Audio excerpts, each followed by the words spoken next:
Hello दोस्तों, आपका बहुत बहुत स्वागत है mind vision centre for mind care की नई वीडियो में। तो आज की वीडियो में हम जिस बुक की समरी बताने वाले हैं उस बुक का नाम है डीप वर्क, जिसको कार्ल न्यूपोर्ट ने लिखा था। तो दोस्तों, बिल गेट्स की माइक्रोसॉफ्ट कंपनी और जेके रोलिंग की हैरी पॉटर की बुक सीरीज पूरे वर्ल्ड में फेमस है। वैसे तो कई सारे प्रोग्रामर्स और राइटर होंगे, लेकिन क्यों इन दोनों की ही चीजें पूरे वर्ल्ड में फेमस हैं? क्या आपने कभी सोचा है? क्योंकि माइक्रोसॉफ्ट कंपनी और हैरी पॉटर की बुक सीरीज को बिल्ड करने में बिल गेट्स और जेके रोलिंग ने जिस टेक्निक को यूज किया था उसका नाम है डीप वर्क। आज के टाइम में यह टेक्निक बहुत ही रेयर होगी, जो कि बहुत कम लोग यूज करते होंगे। अब आपके मन में यह सवाल होगा कि ये डीप वर्क है क्या? वर्क की बात करें तो वर्क मेनली दो टाइप के होते हैं। एक होता है डीप वर्क और दूसरा होता है शैलो वर्क। शैलो वर्क वो वर्क होते हैं जो डिस्ट्रैक्शन के साथ करे जाएं, जैसे कि बात करते करते काम करना, गाने सुनते सुनते काम करना, बात करते करते अपने फ़ोन पे लगे रहना, जिसे हम मल्टीटास्किंग कहते हैं। असल में वो शैलो वर्क ही है। शैलो वर्क से आपकी प्रोडक्टिविटी कम होती है और टाइम वेस्ट ज़्यादा होता है, जैसे कि चैटिंग करना, गेम खेलते रहना, फेसबुक और इंस्टाग्राम पे स्क्रॉलिंग करते रहना। ये शैलो वर्क वो वर्क होते हैं जिसे आप सारी ज़िंदगी ही क्यों ना कर लीजिए, इससे आपके जीवन में कोई तरक्की नहीं होने वाली। जबकि दूसरी तरफ है डीप वर्क, जो कि डिस्ट्रैक्शन फ्री एनवायरनमेंट में प्रोफेशनल्स के द्वारा किया जाने वाली एक्टिविटी है। डीप वर्क थोड़ा मुश्किल लेकिन इम्पोर्टेंट इंटेलेक्चुअल काम है, जो बिना डिस्ट्रैक्शन के लंबे समय तक किया जाए। डीप वर्क में आपको डिस्ट्रैक्शन फ्री एनवायरनमेंट चाहिए, जो आपके सोचने की कैपेबिलिटीज़ को इतना बढ़ा देती हैं, जो बहुत वैल्यूएबल और हार्ड टू रेप्लिकेट होती है। मतलब आपकी वो स्किल कोई चुरा भी नहीं सकता और ना ही कोई उसकी कॉपी मार सकता है। यानी डीप वर्क से आपका काम सबसे यूनिक और पावरफुल होगा।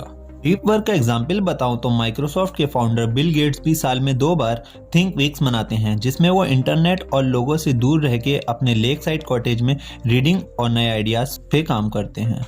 अब अगर आप सोच रहे होंगे कि हमारा काम तो शैलो वर्क से ही हो जाता है, तो हम डीप वर्क क्यों करें? तो इसका एग्जाम्पल है, समझ लीजिए कि आप कोई काम कर रहे हैं।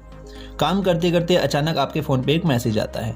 अब आप अपना काम छोड़ के जब वो मैसेज देखते हैं तो आपका 20% फोकस मोबाइल पे चला जाता है, ताकि जब आप वापस अपने काम पे आते हैं तो आपकी अटेंशन केवल 80% बचती है।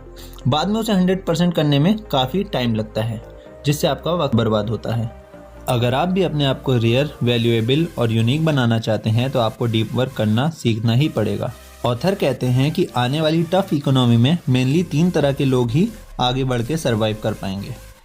Number 1, those who have capital, यानी कि वो लोग जो बड़ी बड़ी कंपनीज में पैसे लगा सके। Number 2, those who can work with technology, यानी कि वो लोग जो आर्टिफिशियल इंटेलिजेंस, मशीन और टेक्नोलॉजी को समझ के उनके साथ काम कर सके।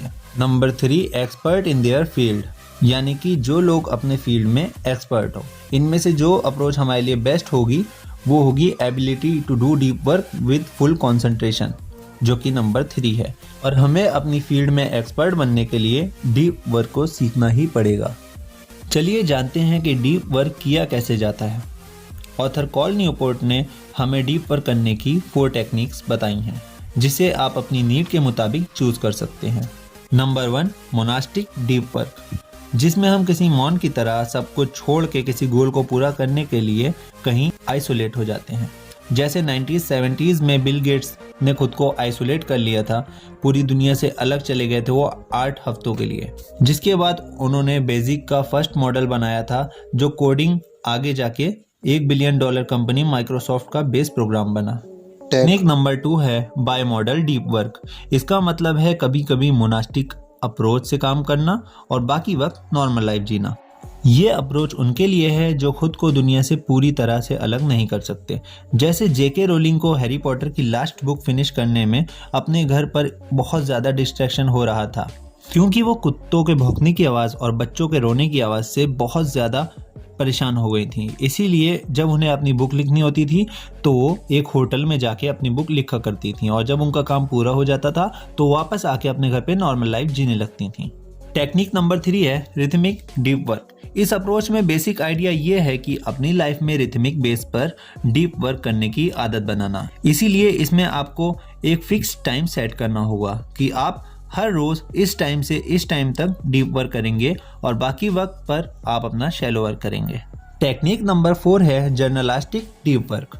अगर आप पूरे दिन बहुत बिजी रहते हैं तो आप इस अप्रोच को फॉलो कर सकते हैं। इसमें जर्नलिस्ट की तरह जब भी आपको फ्री टाइम मिले, भले ही आधा घंटा, तब आप अपना डीप वर्क कर सकें, जिससे अगर आपको पता चले कि आज आप 3 से 4 फ्री हैं तो उस वक्त पर आप अपना फ़ोन बंद करके किसी आइसोलेट जगह में जाकर अपना वर्क कर सकें।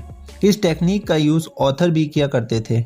जब भी उन्हें वक्त मिलता था वो डीप मोड में जाके काम किया करते थे, मतलब फुली कस्टमाइजेबल और सिचुएशन के हिसाब से डीप वर्क करना। ये चारों टेक्निक ही लोगों के डीप वर्क करने के अलग अलग तरीके हैं, लेकिन प्रिंसिपल सेम ही है कि डिस्ट्रैक्शन फ्री होकर काम करना। आप भी अपनी नीड के मुताबिक इन चारों में से किसी भी टेक्निक का यूज़ करके डीप वर्क करना स्टार्ट कर सकते हैं। इस 21वीं सेंचुरी में अगर आपके पास बिना डिस्ट्रैक्टेड हुए डीप वर्क करने की एबिलिटी है तो आप भी बिल गेट्स और जेके रोलिंग की तरह वर्ल्ड क्लास वर्क प्रोड्यूस कर सकते हैं। ये सभी बातें मैंने कार्ल न्यूपोर्ट की बुक डीप वर्क से सीखी हैं। और दोस्तों, इस बुक की परचेज लिंक मैंने अपने डिस्क्रिप्शन में डाल दी है। आप में से जिसको भी ये बुक लेनी हो, आप डायरेक्ट लिंक पे जाके इस बुक को परचेज कर सकते हैं। तो दोस्तों, यहाँ तक वीडियो पे बने रहने के लिए आपका बहुत बहुत शुक्रिया। मैं आपको बताना चाहता हूँ कि हम अपने channel mind vision centre for mind care पे within 100 days neuroscience और माइंड से रिलेटेड 30 बुक्स की समरी देने वाले हैं, जो कि आपकी लाइफ में बहुत काम आएंगी और आप अपनी पर्सनल और प्रोफेशनल लाइफ में बेहतरीन कामयाबी पाएंगे। तो अगर अभी तक आपने हमारे चैनल को सब्सक्राइब नहीं किया है तो जल्दी से जाके हमारे चैनल को सब्सक्राइब कर लीजिए और बेल आइकन को दबा दीजिए ताकि हम नेक्स्ट वीडियो जब भी डालें तो आप तक नोटिफिकेशन पहुंच जाए। तो हम आपसे बहुत जल्द मिलते हैं अपनी अगली वीडियो में। तब तक के लिए खुदा हाफिज।